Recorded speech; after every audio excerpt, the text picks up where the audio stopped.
Marko doesn't aim to be that like spa model with all those bells and whistles. It was bred from a much different set of constraints. So can you detail like what constraints led to the inception of Marko? Yeah. So, I mean, obviously, Marko was created at and used primarily by eBay, and it came about in 2012. But eBay, like I said, has been around forever, like since 1995. Obviously, you had like Auction Web and all that stuff, and it was actually written in Perl. And then Perl was too slow as it started to scale, so they switched to C++, but that was too unmaintainable, so they switched to Java, which was a little bit faster. But the thing is, obviously, during that time, JavaScript is becoming more and more prolific, and you can do more and more on the client side. So JavaScript starts sneaking in and enhancing certain parts of the experiences, which is good. I mean, basically, you end up in 2012 with this experience, which is Java rendered, string concatenation, like pretty fast, and then snippets of JavaScript that enhance various parts of the page. And another thing to keep in mind with eBay is that a lot of people are coming to eBay from a link that someone shared or from a search engine or whatever. So like this whole amortized cost savings that you get from a single page app, you don't necessarily get with eBay. Or people might go to eBay and open up like 10 tabs, and it's like, okay, well, if that's 10 spas you're opening, you're not really saving that much. You're just using more memory and like all that sort of thing. So anyways, eBay was in this place where they have this Java app, sprinkling of JavaScript.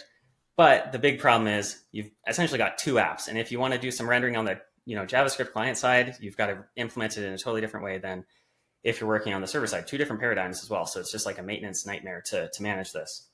And at the same time in 2012, people are like coming out with React and Angular, and like all these tools are popping off. So the question obviously was like, well, can we just like use these tools? And the answer was kind of no, because we could not compromise on those performance metrics. But obviously we still wanted to have this like unified developer experience.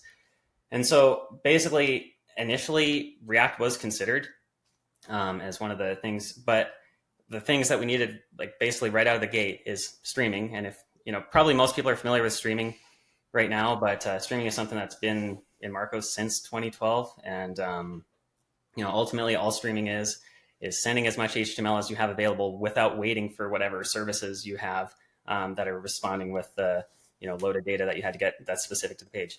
And the nice thing about streaming is obviously you can send out stuff to the browser and have the browser start downloading assets and images and showing content to the user without having to wait for your slowest service. And at eBay, there's a lot of services. Some of them are slower than others. So it's super important that we're able to deliver that. So essentially, if we were to, say adopt React or Angular or whatever, the fact that there wasn't streaming would essentially mean that we're just like throwing 2 seconds or so, like the page load time is just gonna be 2 seconds longer, which is just like not acceptable. So we'd have to like shim that back in or something like that. And also at the time, like Angular didn't even have a server-side rendering story, right? Like at the time they were saying just pre-render it with a web browser, right? Which is obviously terrible for performance. So that gets to like the horizontal scaling aspect of it. Like how can you actually render fast, not just get the content to the user fast, but like actually render fast so you don't have to have so many servers, because eBay also owns, its own server farms and stuff.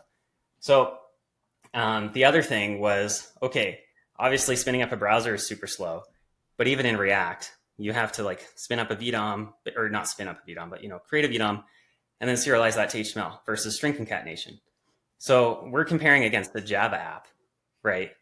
And so the Java app is just concatenating strings, and it's basically like 2 orders of magnitude faster than React can render its HTML. So it's like, okay, how are we going to compete with that and the fact that we don't have streaming? And then the other thing is the snippets of JavaScript, right? Like we're comparing a full page being rendered in the browser versus snippets of hand-coded JavaScript basically for the interactive pieces. So essentially there's like no way to compete on the server rendering performance, the streaming performance, or the snippets of JavaScript. And so that's where Marko kind of was like, okay, how can we answer these while still having a unified DX?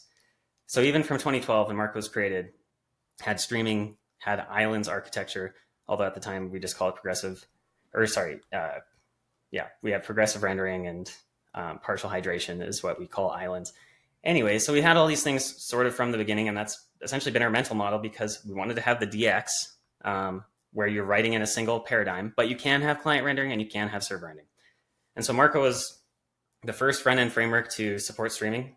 Like there was Dust, but like, server-side rendering technologies that could do streaming, but no real front-end framework supported streaming. in 2012. Marko is the first islands architecture framework, and also Marko is the first framework that actually compiled differently for the server versus the browser.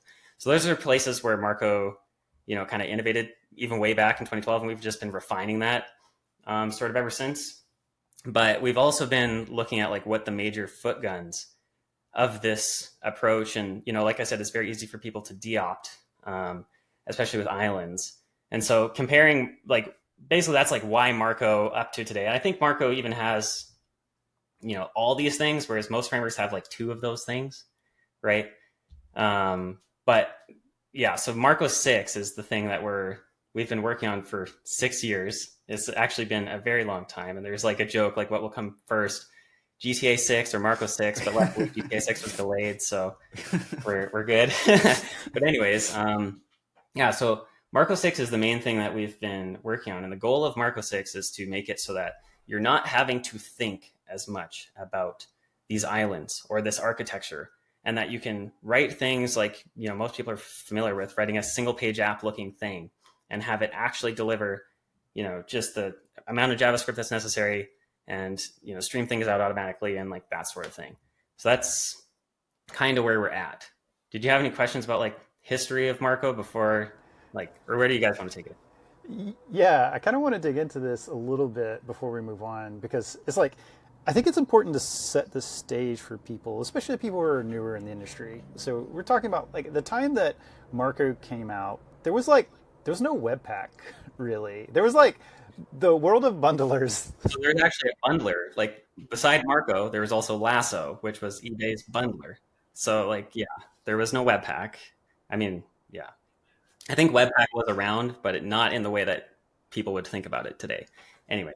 Yeah, I mean, it's really wild to think about like how far ahead Marko was in a lot of like the core technologies. Because like when React sort of first hit the public space, yeah, you're right. It's like all like just render to string was the big thing, and I think Vue, like Vue 2 or something, sort of beat them to the streaming rendering like setup, and it like took a while to get streaming rendering, and then even still like just years of churn of like, okay, well, like how do we handle like styles in the head or whatever, it's like a bunch of like challenges in that space. And meanwhile, like Marko had out of order streaming, which is this insane feature. Well, you could say React had streaming since, I want to say it was like 13 or something like that. Like they had the render to node stream, but it's like, it's still a synchronous render. They're just chunking it up because it's so slow that you might as well flush some of the HTML while you're going. Anyways, so Vue is like kind of the same thing, where it's still a synchronous render. Yep. And so Marko from the beginning has had the out of order flushing, where basically asynchronous content does not block the synchronous content and things shuffle into place as the browser receives it. And so, yeah, that's a big thing for Marko for sure. But yeah, there's actually been so much tooling that we've had to consider uniquely just because of the islands architecture or the streaming or whatever. Like pretty much nothing supported that. Like streaming, how do you stream in Storybook? How do you consume, like, do you know what I mean? Like no tools actually support these patterns. So it's really great for us that, different frameworks are picking up these technologies and strategies, just because it means that we're going to have to do less work. Like we don't have to maintain our own bundler anymore, which is really nice. And, but even things like we have our own serializer. Obviously we have our own compiler, and our compiler is maybe closer to a bundler than it is like, a Svelte compiler or whatever, where it's looking at an individual template. So there's, just a lot of things that we've had to consider. But at the end of the day, our goal is just to make it so that you can have a nice DX while still delivering that performance, because we still to this day can't really compromise on that performance. Like you're not going to go to, some exec at eBay and be like, okay, is it all right if we just like, cut the performance in half, just so that we can move a little faster? And the answer so far has been no.